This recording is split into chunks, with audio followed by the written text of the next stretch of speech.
ಹೆಬ್ಬಾಳ್ಕರ್ ಸಚಿವ ಸ್ಥಾನ ನೀಡಲೇಬೇಕು, ನೀಡಲೇಬೇಕು, ನೀಡಲೇಬೇಕು, ಸಚಿವ ಸ್ಥಾನ ನೀಡಲೇಬೇಕು, ನೀಡಲೇಬೇಕು, ನೀಡಲೇಬೇಕು. ಸಚಿವ ಸ್ಥಾನ ನೀಡಲೇಬೇಕು. ವೀರಶೈವ ಸಮುದಾಯಕ್ಕೆ, ವೀರಶೈವ ಸಮುದಾಯಕ್ಕೆ, ಬಸವಣ್ಣವ್ರಿಗೆ. ಈ ದಿನ ನಾವು ಮೈಸೂರಿನಲ್ಲಿ ಅಖಿಲ ಭಾರತ ವೀರಶೈವ ಲಿಂಗಾಯತರ ಸಮಾಜ ಮುಖಂಡರಿಂದ ಲಕ್ಷ್ಮೀ ಹೆಬ್ಬಾಳ್ಕರ್ ಅವ್ರಿಗೆ ಸಚಿವ ಸ್ಥಾನ ನೀಡಬೇಕು ಅಂತ ನಾವು ಪ್ರತಿಭಟನೆ ಮಾಡೋಕ್ಕೆ ಬಂದಿದ್ದೇವೆ. ಸರ್ಕಾರಕ್ಕೆ ಒಪ್ಪಿಸ್ತಾ ಇದ್ದೇವೆ. ಈ ಮಾನ್ಯ ಮುಖ್ಯಮಂತ್ರಿಗಳಾದ ಸಿದ್ದರಾಮಯ್ಯ ಮಾಜಿ ಮುಖ್ಯಮಂತ್ರಿಗಳು ಸಿದ್ದರಾಮಯ್ಯನವರು, ಹಾಲಿ ಮುಖ್ಯಮಂತ್ರಿಗಳು ಡಿ ಕೆ ಶಿವಕುಮಾರ್ ಸಚಿವ ಸಂಪುಟಕ್ಕೆ ಸಚಿವ ಸ್ಥಾನ ಸಿಗಬೇಕು ಲಕ್ಷ್ಮೀ ಹೆಬ್ಬಾಳ್ಕರ್ ಅವ್ರಿಗೆ ಅಂದ್ಬಿಟ್ಟು ನಾವು ಇವತ್ತು ಇಲ್ಲಿಗೆ ಬಂದಿದ್ದೀವಿ ಹೋರಾಟ ಮಾಡೋಕ್ಕೆ. ಇವತ್ತು ಹೋರಾಟ ಮಾಡಿ ಅವ್ರಿಗೆ ಸುಮ್ಮನೆ ಎಚ್ಚರಿಕೆ ಕೊಡ್ತಾ ಇದ್ದೀವಿ. ಇನ್ನು ಕೆಲವೇ ದಿನಗಳಲ್ಲಿ ಸಚಿವ ಸ್ಥಾನ ನೀಡಲಿಲ್ಲ ಅಂದ್ರೆ ರಾಜ್ಯದಂತ ಪ್ರತಿಭಟನೆ ಮಾಡ್ತೀವಿ. ಯಾಕೆ ಕೊಡಬೇಕು ಅಂದ್ರೆ ಸಚಿವ ಸ್ಥಾನ ಅವರು 3 ವರ್ಷ ಮಕ್ಕಳ ಕಲ್ಯಾಣ ಸಚಿವರಾಗಿದ್ದಾಗ ಯಾವುದೇ ಕಪ್ಪು ಚಿಕ್ಕಿ ಇಲ್ಲದೆ ಎಲ್ಲ ಸಮಾಜ ವರ್ಗದವರ ಜೊತೆಗೆ ಹೋರಾಟ ಮಾಡ್ಕೊಂಡು ಎಲ್ಲ ಅಧಿಕಾರಿಗಳನ್ನು ವರ್ಗ ಮಾಡ್ಕೊಂಡು ಯಾವುದೇ ಕಪ್ಪು ಚಿಕ್ಕಿ ಇಲ್ಲದೆ 3 ವರ್ಷ ಮಹಿಳೆ ಮತ್ತು ಕಲ್ಯಾಣ ಸಚಿವರಾಗಿ ಯಶಸ್ವಿಯಾಗಿ ನಡೆಸಿದ್ದಾರೆ. ಆದ್ದರಿಂದ ಮುಂದಿನ ದಿನಗಳಲ್ಲಿ ಕಾಂಗ್ರೆಸ್ ಪಕ್ಷಕ್ಕೆ ಇನ್ನೂ ಅವ್ರಿಗೆ ಉನ್ನತ ಮಟ್ಟವಾಗಿ ಮುಂದಿನ 2028 ಚುನಾವಣೆಗೆ ಲಕ್ಷ್ಮೀ ಹೆಬ್ಬಾಳ್ಕರ್ ಅವರಿಂದ ಮಹಿಳೆಯರಿಗೆ ಎಷ್ಟು ಉಪಯೋಗ ಆಯ್ತದ ಅಂದ್ರೆ ಅವರಿಂದ ಇನ್ನೂ ಹೆಚ್ಚು ಇವತ್ತು 141 ಜನ ಇದ್ದಾರೆ.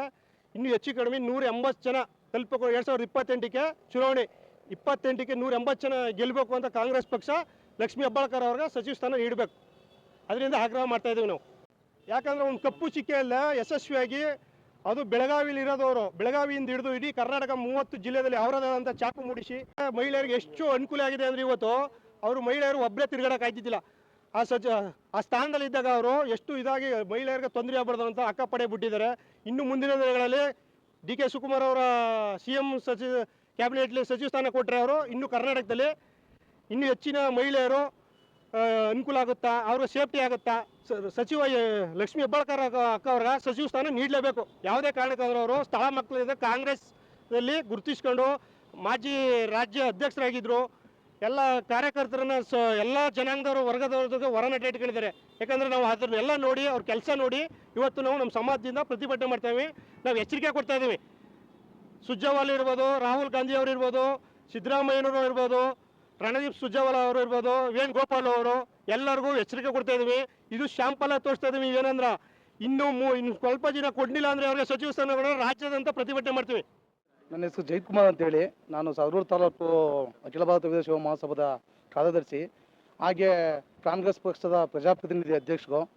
ನಾವು ನಮ್ಮ ಸಮಾಜದಿಂದ ಏಕೈಕ ಮಹಿಳಾ ಒಬ್ಬರೇ ಸಚಿವರಿರೋದು ಲಕ್ಷ್ಮೀ ಹೆಬ್ಬಾಳ್ಕರ್ ಅವರು. ಅವ್ರಿಗೆ ಮುಂದಿನ ದಿನಗಳಲ್ಲಿ ಸಚಿವ ಸ್ಥಾನ ಕೊಟ್ಟು ನಮ್ಮ ಸಮಾಜದ ಇನ್ನೂ ಹೆಚ್ಚಿನ ಮಟ್ಟಕ್ಕೆ ತಗೊಂಡು ಹೋಗ್ಬೇಕು ಅಂದರೆ ಅವ್ರಿಗೆ ಸಚಿವ ಸ್ಥಾನ ಕೊಡಬೇಕು ಅಂತೇಳಿ ನಾವು ಮೈಸೂರು ಜಿಲ್ಲಾ ವತಿಯಿಂದ ಆಗ್ರಹಿಸ್ತಾ ಇದ್ದೀವಿ.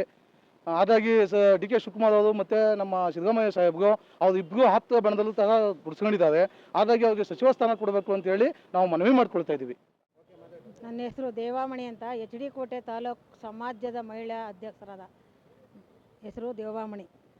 ಮತ್ತು ಇವಾಗ ನಮ್ಗೆ ಲಕ್ಷ್ಮೀ ಹೆಬ್ಬಾಳ್ಕರ್ ಮೇಡಮ್ ಅವ್ರಿಗೆ ನಮ್ಮ ಸಮುದಾಯದಲ್ಲಿ ಎಲ್ಲಿಕ್ಕಿಂತ ಹೆಚ್ಚಿನ ಸಂಖ್ಯೆ ಇರೋದು ನಮ್ಮ ಸಮುದಾಯ. ಹಾಗಾಗಿ ನಮ್ಮ ಸಮುದಾಯದಲ್ಲಿ ನಮ್ಮ ಮೇಡಮ್ ಅವ್ರಿಗೆ ಸಚಿವ ಸ್ಥಾನ ಕೊಡಲಿಲ್ಲ ಅಂದರೆ ಯಾವುದೇ ಸಮುದಾಯಕ್ಕೂ ಯಾವುದೇ ಸಮಾಜದ ಜನಗಳಿಗೂ ಉನ್ನತ ಇಲ್ಲದೇ ಒಂದು ನೀತಿ ನೇಮದಿಂದ ಮಹಿಳಾ ಮಕ್ಕಳ ಕಲ್ಯಾಣ ಇದರಿಂದ ಎಲ್ಲರಿಗೂ ಒಂದೇ ಸಮಾನತೆ ಮಾಡ್ಕೊ ಬಂದಿರೋರಿಗೆ ಇವತ್ತು ಸಚಿವ ಸ್ಥಾನ ಕೊಡಲಿಲ್ಲ ಅಂದ್ರೆ ರಾಜ್ಯದಲ್ಲಿ ಆಗ್ಬೋದು ಮತ್ತು ರಾಷ್ಟ್ರದಲ್ಲಿ ಆಗ್ಬೋದು. ಈ ಪ್ರತಿಭಟನೆಯಲ್ಲ ರಾಷ್ಟ್ರದಲ್ಲೂ ಇನ್ನೂ ಉನ್ನತ ಮಹಿಳೆಯರಿಂದ ಆಗುತ್ತೆ. ಅದರಲ್ಲಿ 50% ಮಹಿಳೆಯರಿಗಂತ ಎಲ್ಲ ನಾವು ಪ್ರತಿಯೊಂದು ಗ್ರಾಮಗಳಲ್ಲಾಗಲಿ, ಹಳ್ಳಿಗಳಾಗಲಿ, ಟೌನ್ಗಳಲ್ಲಾಗಲಿ ಕೇಳ್ಕೊಬಂದಿದ್ದೀವಿ. ಸಚಿವ ಸ್ಥಾನ ನಮ್ಮ ಮಹಿಳೆಯ ಸಮುದಾಯ ಮಹಿಳೆಯರು ಕೊಳ್ಳಿಲ್ಲ ಅಂದಾಗ ಮುಂದಿನ ಪರಿಣಾಮ ನಮ್ಮ ಕಾಂಗ್ರೆಸ್ಗೆ ಒತ್ತಡ ಆಗೇ ಆಗುತ್ತೆ.